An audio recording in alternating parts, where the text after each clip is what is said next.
അമ്മിണി കുളിർക്കനെ എണ്ണ തേച്ചുകൊണ്ട് മുറ്റത്തേക്ക് വന്നു. പുറകെ അമ്മയും.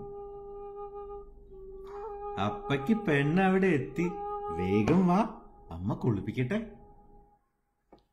അമ്മിണി തിണ്ടിന്മേലുള്ള ചെറിയൊരു വെള്ളാരങ്കല്ല് അടർത്തിയെടുക്കാനുള്ള ശ്രമമാണ്.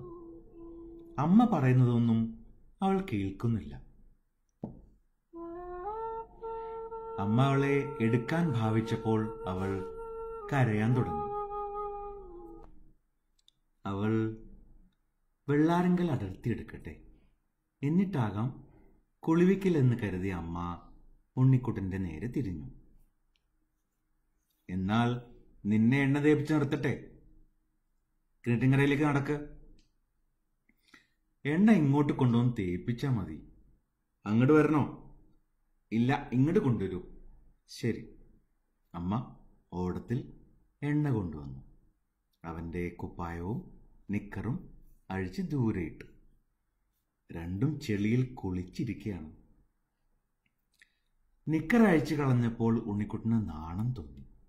അമ്മ പറഞ്ഞു, ഇത്ര നാണിക്കാനൊന്നുമില്ല, മൊയ്തീനിപ്പം ഇങ്ങോട്ട് വരില്ല. ഞാൻ എന്നെ പട്ടുകോണം ഉടുപ്പിച്ചൂടെ? പട്ടുകോണമൊന്നും വേണ്ട. അമ്മ പട്ടുകോണവും കൊണ്ടുവന്ന് ഉടുപ്പിച്ചു. ഉണ്ണിക്കുട്ടന് സന്തോഷമായി. ഇഷ്ടം പോലെ എണ്ണ തേപ്പിക്കാൻ സമ്മതിച്ചു. കുട്ടിയേട്ടൻ ഇപ്പോഴും ഗേറ്റിനടുത്ത് നിന്നുകൊണ്ട് പന്ത് കളിക്കുകയാണ്. നാളെ മുതൽ ഈ പന്ത് കൊണ്ട് കളിക്കില്ല. പന്ത് വയ്ക്കുന്ന സ്ഥലം കണ്ടുപിടിച്ച് ബ്ലേഡ് കൊണ്ട് ഒരൊറ്റ വര. നോക്കുമ്പോൾ പന്ത് അങ്ങനെ തന്നെ ഇരിക്കും. നിലത്തിടുമ്പോൾ ഉയർന്നു വരില്ലെന്ന് മാത്രം. അമ്മിണി തിണ്ടിന്മേൽ നിന്ന് വെള്ളാരങ്കല്ല് അടർത്തിയെടുത്തിരിക്കുന്നു. അത് അവളുടെ കയ്യിലുണ്ട്. അമ്മ അവളെയുമായി കിണറ്റൻകരയിലേക്ക് പോയി. കുട്ടൻ നായർ പടി കടന്നു വന്നു. എവിടെയായിരുന്നു ഇത്രയും നേരം? അയാളുടെ പിന്നാലെ പന്ത് തട്ടിയുരുട്ടിക്കൊണ്ട് കുട്ടിയേട്ടനും വന്നു. കുട്ടൻ നായർ വീട്ടിലില്ലെങ്കിൽ ഒരു സുഖവുമില്ല. കുട്ടിയേട്ടൻ മുറ്റത്തെത്തിയപ്പോൾ പന്ത് ഉണ്ണിക്കുട്ടന് നേരെ നീട്ടി. എന്നാ പന്ത് ഇപ്പോൾ കൊണ്ടുവന്നിരിക്കുന്നു. മുമ്പ് എത്ര പ്രാവശ്യം ചോദിച്ചു, തന്നില്ല. മുത്തശ്ശിയെ കൊടുക്കാൻ പറഞ്ഞിട്ടും കൂടി തന്നില്ല. ഉണ്ണിക്കുട്ടൻ പന്ത് വാങ്ങി തൊടിയിലേക്ക് ഒരു ഏറ് കൊടുത്തു. ഒരു പന്തുകാരൻ വന്നിരിക്കുന്നു. കുട്ടിയേട്ടന് ഒട്ടും രസിച്ചില്ല. ഇത്ര ധിക്കാരമോ? കുട്ടിയേട്ടൻ അവന്റെ ചെവി പിടിച്ചൊരു തിരുമ്മൽ. വേദനിച്ചില്ലെങ്കിലും ഉണ്ണിക്കുട്ടൻ കരയാൻ തുടങ്ങി. മുത്തശ്ശി വന്നു. എന്തിനാ അശോക് കരച്ചിൽ? കുട്ടിയേട്ടൻ എന്നെ തച്ചൂത്രേ, ഇങ്ങനെ നുണ പറയരുതേ, കുട്ടിയേട്ടൻ പറഞ്ഞു. നീ എന്തേ ആ കുട്ടിയെ കാട്ടിയത്? പുറം ഞാൻ പൊളിക്കും, പറയണെന്താ? മുത്തശ്ശി ഉണ്ണിക്കുട്ടന്റെ ഭാഗത്താണ്. ഞാനൊന്നും കാട്ടിയിട്ടില്ല. പന്ത് വാങ്ങി തൊടിയിലേക്ക് എറിഞ്ഞപ്പോ ചെവി ഒന്ന് പിടിച്ച് തിരുമ്മി. അതിനാ കിടന്ന് അലറണത്.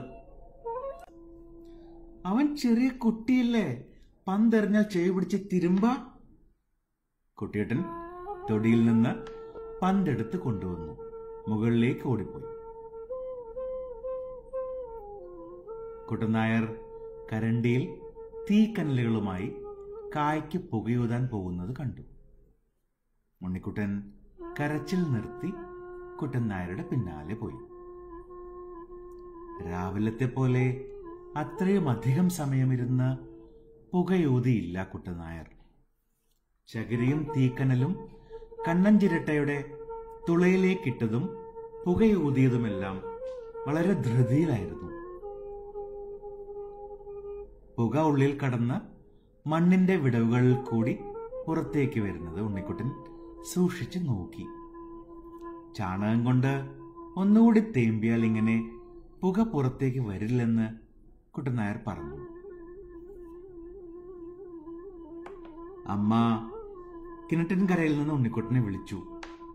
പോകണോ പോകണ്ടയോ എന്ന് ഉണ്ണിക്കുട്ടൻ സംശയിച്ചു നിന്നപ്പോൾ കുട്ടനായർ പറഞ്ഞു, വേഗം പോയി കുളിച്ചു വരൂ. ഉണ്ണിക്കുട്ടൻ ഓടിപ്പോയി. അമ്മിണി കുളിച്ച് അലക്കിയ ഗൗണിട്ട് അടുക്കള കൊലായിൽ നിൽക്കുന്നുണ്ട്. അവളുടെ കയ്യിൽ പാൽക്കിണ്ടിയുടെ അടവ്, നെറ്റിയിൽ ഭസ്മക്കുറിയുമുണ്ട്. കിണറ്റിൻകരയിൽ നിന്ന് അമ്മ പറഞ്ഞു, വേഗം വന്നോ, എത്ര നേരമായി വിളിക്കുന്നു. എനിക്ക് കുട്ടേട്ടന്റെ കഴിഞ്ഞിട്ട് മതി. വേഗം ഇങ്ങോട്ട് വരണുണ്ടോ അതോ കിട്ടണോ? വേണോ? എനിക്ക് കുട്ടേട്ടന്റെ കഴിഞ്ഞിട്ട് മതി. അമ്മ കുട്ടേട്ടനെ വിളിച്ചു. കുട്ടേട്ടൻ ഓടി വന്നു. കുട്ടേട്ടന് എല്ലാ ദിവസവും എണ്ണ തേച്ച് കുളിയില്ല. അതുകൊണ്ട് കുളി വേഗം കഴിയും. അമ്മ കുട്ടേട്ടനെ കുളിപ്പിക്കാൻ തുടങ്ങി. കുട്ടനായർ അടുക്കള മുറ്റത്തിനടുത്തുള്ള മുരിങ്ങ മരത്തിന്റെ അടുത്ത് വന്ന് മുകളിലേക്ക് നോക്കി. മുരിങ്ങ മരത്തിൽ കയറാനുള്ള ഭാവമാണെന്ന് ഉണ്ണിക്കുട്ടന് മനസ്സിലായി. തോർത്തുമുണ്ട് മുറുക്കി ചുറ്റി കുട്ടനായർ മുരിങ്ങ മരത്തിൽ കയറി. മുത്തശ്ശി താഴ്ത്തു വന്ന് നിന്നു. ഉണ്ണിക്കുട്ടനും മുത്തശ്ശിയുടെ അടുത്ത് വന്ന് നിന്നു. ഉണ്ണിക്കുട്ടൻ മുകളിലേക്ക് നോക്കി. കുട്ടനായർ അങ്ങേ അറ്റം വരെ കയറിയിരിക്കുന്നു. അയാൾ മുരിങ്ങ പട്ടകൾ പൊട്ടിച്ച് താഴത്തേക്കിടാൻ തുടങ്ങി. മുത്തശ്ശിയോടൊപ്പം ഉണ്ണിക്കുട്ടനും മുരിങ്ങ പട്ടകൾ പെറുക്കി ശേഖരിച്ചു. മുരിങ്ങ മരത്തിന്റെ അങ്ങേ അറ്റത്തെ കൊമ്പിൽ പിടിച്ചു നിൽക്കുന്ന കുട്ടനായരുടെ കോണകവാല് കണ്ടപ്പോൾ ഉണ്ണിക്കുട്ടൻ ചിരിച്ചു. മുത്തശ്ശി പറഞ്ഞു, മതി മതി കുട്ടനായരെ.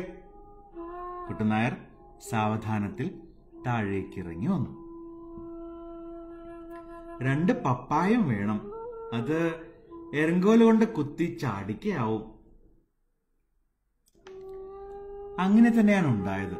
കുട്ടനായർ ഓട്ടിൻ പുറത്ത് വെച്ചിട്ടുള്ള എരങ്കോല് കൊണ്ട് 2 പപ്പായയും കുത്തി ചാടിച്ചു. മുത്തശ്ശി പപ്പായയും മുരിങ്ങായും അടുക്കള തിണ്ണയിൽ കൊണ്ടുവന്ന് വെച്ചു. ഇത്രയും നേരം മുരിങ്ങപ്പട്ടകൾ താഴത്തേക്ക് വീഴുന്നത് നോക്കി നിന്നിരുന്ന അമ്മിണി പാൽക്കിണ്ടിയുടെ അടവ് നിലത്തിട്ട് ഉരുട്ടി കളിക്കാൻ തുടങ്ങി.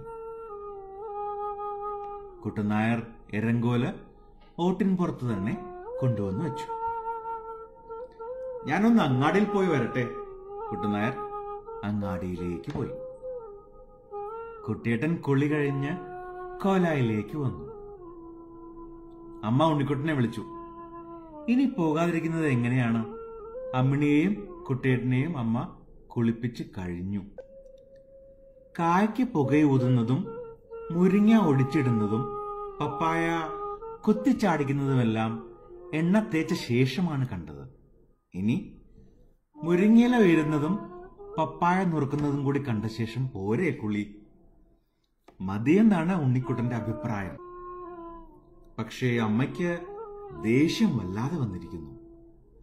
ഇനി ഇങ്ങോട്ട് വരണില്ലെങ്കിൽ പൊതിരെ കിട്ടും എന്റെ കയ്യിൽ നിന്ന്. ശരി, പോയി കളയാം.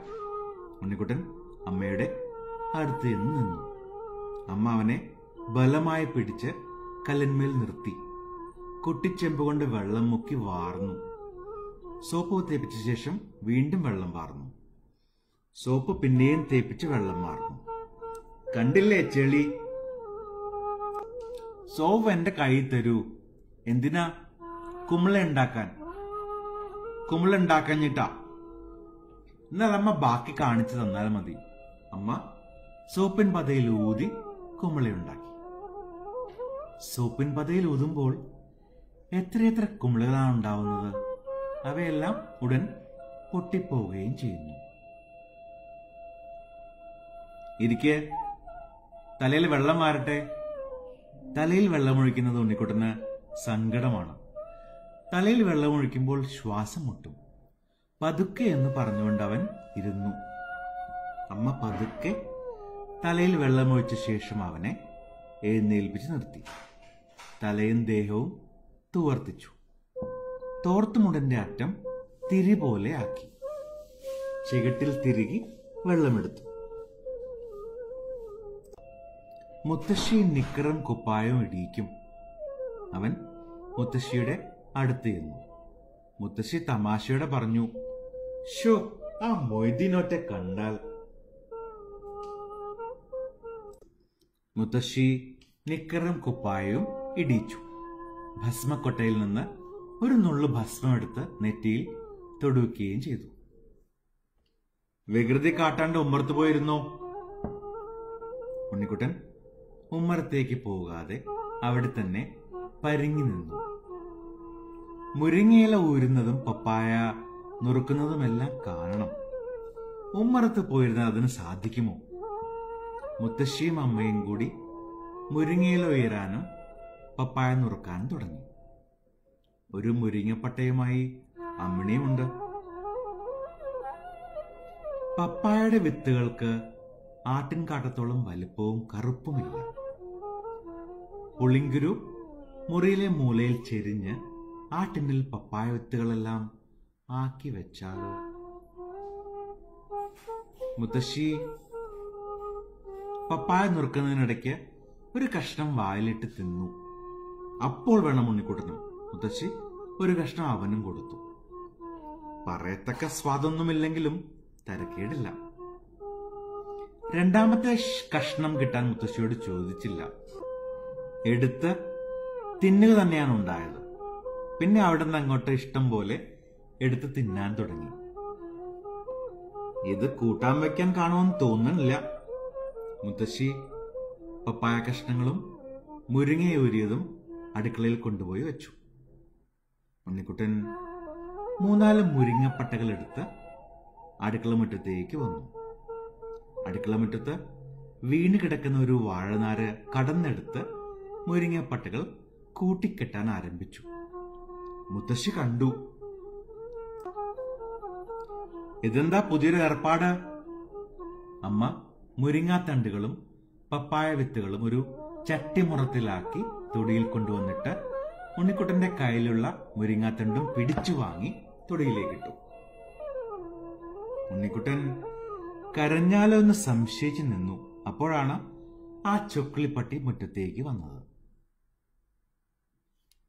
ചൊക്ലിപ്പട്ടി മുറ്റമെല്ലാം ഒന്ന് മണത്തി നോക്കിയ ശേഷം തൊടിയിലേക്ക് ഓടിപ്പോയി. അമ്മ തലമുടി വേറെടുത്തുകൊണ്ട് കോലായിലേക്ക് വന്നു. എത്ര തലമുടിയാണ് അമ്മയ്ക്ക്? കാളിയമ്മയ്ക്കും മുത്തശ്ശിക്കും പേരിന് മാത്രമേ തലമുടിയുള്ളൂ. ഉണ്ണിക്കുട്ടൻ അമ്മയെ തൊട്ടുരുമ്മി നിന്നു. അമ്മിണിക്കത് ഇഷ്ടപ്പെട്ടില്ല. ഓടി വന്ന് മുരിങ്ങാത്തണ്ടുകൊണ്ട് ഉണ്ണിക്കുട്ടനെ തല്ലാൻ തുടങ്ങി. ഉണ്ണിക്കുട്ടൻ അവളുടെ കയ്യിൽ നിന്ന് മുരിങ്ങാത്തണ്ട് വാങ്ങി മുറ്റത്തേക്കൊരു ഏറു കൊടുത്തു. അവൾ കരയാൻ തുടങ്ങുന്നതിന് മുമ്പ് മുത്തശ്ശി വന്ന് അവളെ എടുത്ത് അടുക്കളയിലേക്ക് പോയി.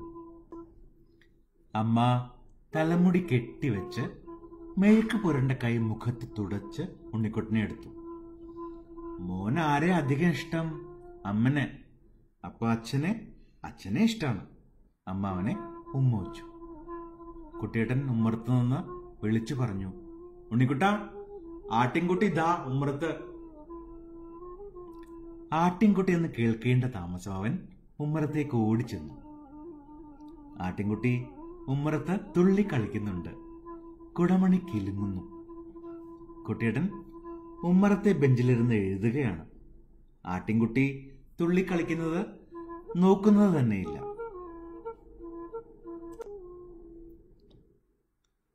ഉമ്മറി മുറ്റം അടിക്കാഞ്ഞിട്ട് നിറഞ്ഞു കിടക്കുകയാണിപ്പോൾ.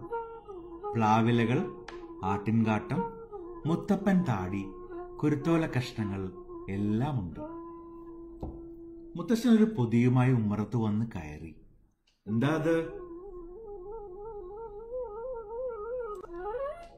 ഇത് തിന്നാനുള്ളതൊന്നും അല്ല.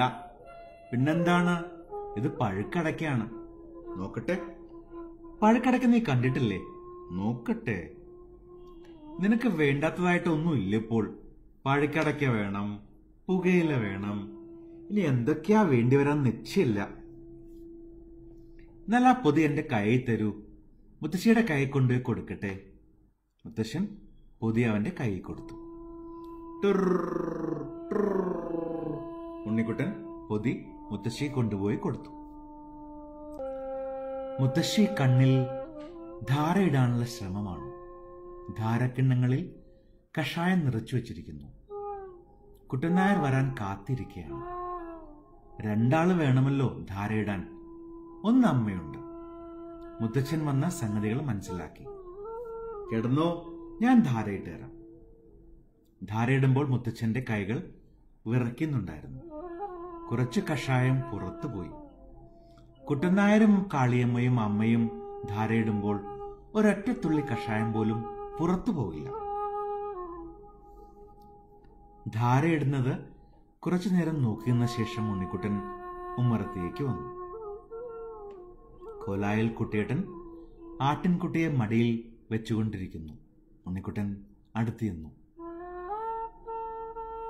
തുടരണമെങ്കിൽ തൊട്ടോ, കുട്ടിയേട്ടൻ പറഞ്ഞു. ഉണ്ണിക്കുട്ടൻ ആട്ടിൻകുട്ടിയുടെ മുഖത്തും വയറ്റത്തുമെല്ലാം തൊട്ടു. കുടമണി പിടിച്ച് കുലുക്കി. ഹായ്, നല്ല സുഖം. ഇത്ര സൗകര്യത്തിൽ ആട്ടിൻകുട്ടിയെ തൊടാൻ സാധിച്ചത് കുട്ടിയേട്ടൻ അതിനെ പിടിച്ചു തന്നതുകൊണ്ടാണ്. അതുകൊണ്ട് കുട്ടിയേട്ടന്റെ പന്ത് ബ്ലേഡ് കൊണ്ട് കീറണ്ട. മതിയായില്ലേ തൊട്ടത്?